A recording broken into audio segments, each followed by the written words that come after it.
ஹரே கிருஷ்ணா கிருஷ்ணா கிருஷ்ணா ஹரே ஹரே, ஹரே ராமா ராமா ராமா ஹரே ஹரே. குட்டி கதைகள் 142. இந்த மகாபாரத கதையின் பயங்கரமான போருக்கு மத்தியில் இருக்கும் இரகசியமான பேச்சுவார்த்தைகள் அடங்கிய பகவத்கீதையில் முக்கியமான 108 ஸ்லோகங்கள் உள்ளன. இதில் 2.7 எனும் ஸ்லோக கருத்து ஆனது நமக்கான ஒரு வழிகாட்டி. இப்பொழுது பாண்டவராகிய அர்ஜுனன் கூறினார், இப்போது நான் எனது கடமையை பற்றி குழப்பம் அடைந்து கருமித்தனமான பலகீனத்தால் என் இயல்புகளை எல்லாம் இழந்து விட்டேன்.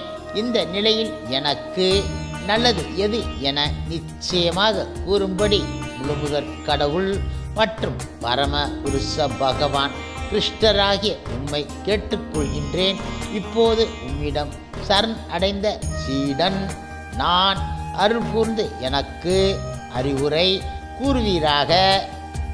இயற்கையின் ஏற்பாட்டின்படி பௌதிக செயல்களை செய்யும்போது அனைவரும் குழப்பத்தை சந்திக்கின்றார்கள்.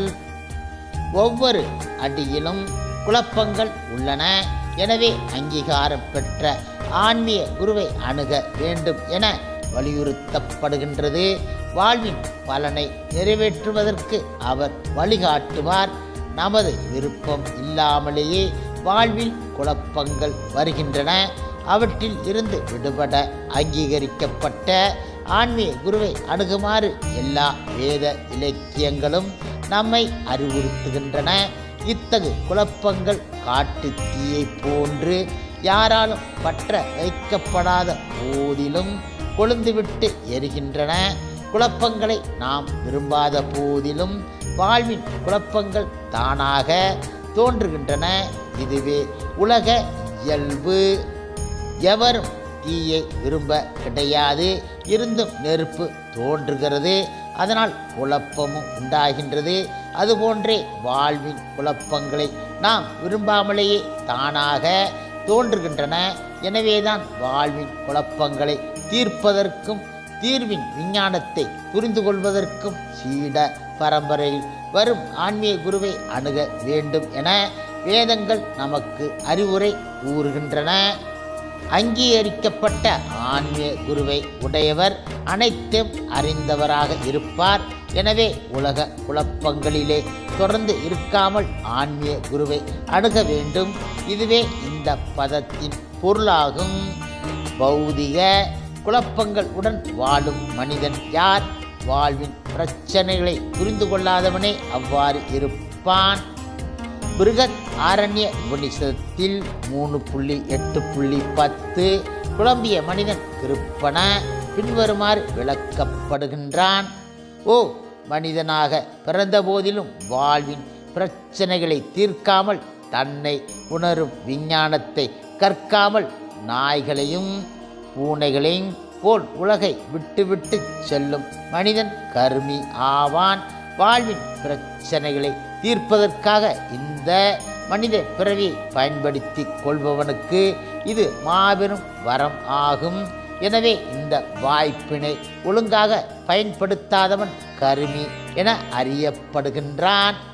மறுபுறத்தில் வாழ்வின் அனைத்து பிரச்சனைகளையும் தீர்ப்பதற்காக இந்த மனித உடலை உபயோகப்படுத்தி கொள்ளும் புத்திசாலி பிராமணன் எனப்படுகின்றான்.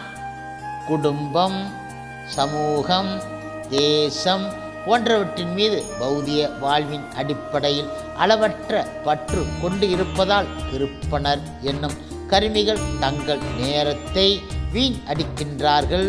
பெரும்பாலான மக்கள் தோல் வியாதியின் அடிப்படையில் குடும்ப வாழ்வில் மனைவி, குழந்தைகள், உறவினர்கள் என பற்றுதல் கொண்டு உள்ளார்கள். கருமி குடும்ப உறுப்பினர்களை மரணத்தில் இருந்து தன்னால் காப்பாற்றிவிட முடியும் என நினைக்கின்றான். அல்லது குடும்பமோ சமுதாயமோ மரண பிடியிலிருந்து தன்னை காப்பாற்றும் என நினைக்கின்றான். இந்த குடும்ப பற்றுதல் கீழ்நிலை மிருகங்களிலும் காணப்படுகின்றன. அவையும் தமது குட்டிகளை பாதுகாக்கின்றன. குடும்ப உறுப்பினர்களின் மீதான தனது பற்றுதலும் அவர்களை மரணத்திலிருந்து காப்பாற்ற வேண்டும் என்ற விருப்பமுமே தனது குழப்பங்களின் காரணம் என்பதை அறிவாளியான அர்ஜுனனால் புரிந்து கொள்ள முடிந்தது. போர் இடுவதற்கான தனது கடமை காத்து கொண்டு இருந்ததை அறிந்த போதிலும் கருமித்தனமான பலகீனத்தால் அவனால் கடமைகளை செயல் ஆற்ற முடியவில்லை. எனவே பரம ஆன்மீக குருவான பகவான் கிருஷ்ணர் இடம் ஒரு தீர்வை கொடுக்குமாறு கேட்கின்றான் அர்ஜுனன். அவன் பகவான் கிருஷ்ணரிடம் தன்னை ஒரு சீடனாக அர்ப்பணிக்கின்றான். நட்பு பேச்சுக்களை நிறுத்த விரும்புகின்றான். ஆசிரியருக்கும் சீடனுக்கும் இடையிலான பேச்சு மிக மிக முக்கியத்துவம் வாய்ந்ததால் அங்கீகரிக்கப்பட்ட ஆன்மீக குருவிடம் தற்போது மிக கவனமாக பேச விரும்புகின்றான் அர்ஜுனன். பகவத்கீதையின் விஞ்ஞானத்திற்கு மூல ஆன்மீக குரு பகவான் கிருஷ்ணரே. கீதையை புரிந்து கொள்வதற்கான முதல் மாணவன் அர்ஜுனன். பகவத்கீதை அர்ஜுனன் எப்படி புரிந்து கொள்கிறான் என்பது பகவத்கீதையில் கூறப்பட்டு உள்ளது. இருந்தும் அறிவு குறைந்தவர்களான பௌதிக பண்டிதர்கள் பகவான் கிருஷ்ணரிடம் சரண் அடைய தேவை கிடையாது. கிருஷ்ணருக்குள் இருக்கும் பெறப்பற்ற ஒன்றிடம் சரண் அடைய வேண்டும் என்றெல்லாம் விதற்றுகின்றார்கள். பகவான் கிருஷ்ணன் அகத்திற்கும் புறத்திற்கும் பேதம் கிடையாது. இதனை அறியாமல் பகவத்கீதை புரிந்து கொள்ள முயல்பவன் அறிவு குறைந்தவன் ஆவான். ஹரே கிருஷ்ணா கிருஷ்ணா கிருஷ்ணா ஹரே ஹரே. ஹரே ராமா ராமா ராமா ஹரே ஹரே. சில பிரபுபாதரின் சேவையில் இஸ்கான் பக்தர்கள்